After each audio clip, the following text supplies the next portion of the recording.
ఈరోజు ప్రజా సంఘాల జిల్లా అధ్యక్ష కార్యదర్శుల సమావేశం జరపడం జరిగింది. ఈ సమావేశంలో ప్రజలు ఎదుర్కొన్నటువంటి సమస్యలను చర్చించడం జరిగింది.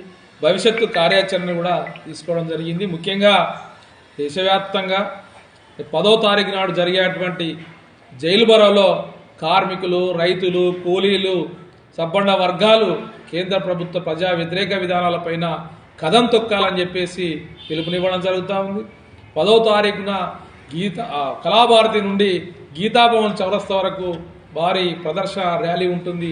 అనంతరం మానవహారం కూడా ఉంటుందని చెప్పేసి సందర్భంగా తెలియజేస్తున్నాం. కేంద్రంలో ఉన్నటువంటి బీజేపీ ప్రభుత్వం ఈ 12 సంవత్సరాల కాలంలో ముఖ్యంగా రైతులను పుట్టగొట్టేటువంటి, అట్లా కార్మికులు పుట్టగొట్టే, ఉపాధి కూలీల పుట్టగొట్టేటువంటి చట్టాలు 3 తీసుకొచ్చింది. అది వీబీజీ గ్రామ్జీ పేరుతో పాత చట్టాన్ని తోసిరాది బీబీజీ రామ్ చట్టాన్ని తీసుకొచ్చారు.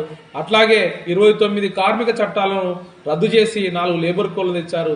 అట్లాగే వ్యవసాయానికి సంబంధించినటువంటి రైతాంగానికి నష్టం కలిగించేటువంటి విద్యుత్ సంస్కరణ చట్టం తీసుకొచ్చారు. ఎంఎస్పీ చట్టబద్ధత కల్పించాలని హామీ ఇచ్చారు. ఇవన్నీ కూడా మళ్ళీ దొడ్డిదారిన కార్పొరేట్ సెక్టార్కు ప్రభుత్వ సంస్థలు మొత్తం కారుచౌకగా పప్పు బెల్లాల అంటగట్టేటువంటి చర్యలు ఈ ప్రభుత్వం, కేంద్ర ప్రభుత్వం తీసుకుంటుంది.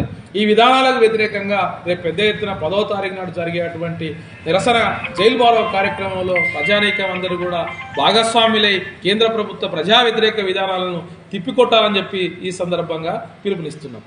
వాసుదేవరెడ్డి, తెలంగాణ రైతు సంఘం జిల్లా ప్రధాన కార్యదర్శి.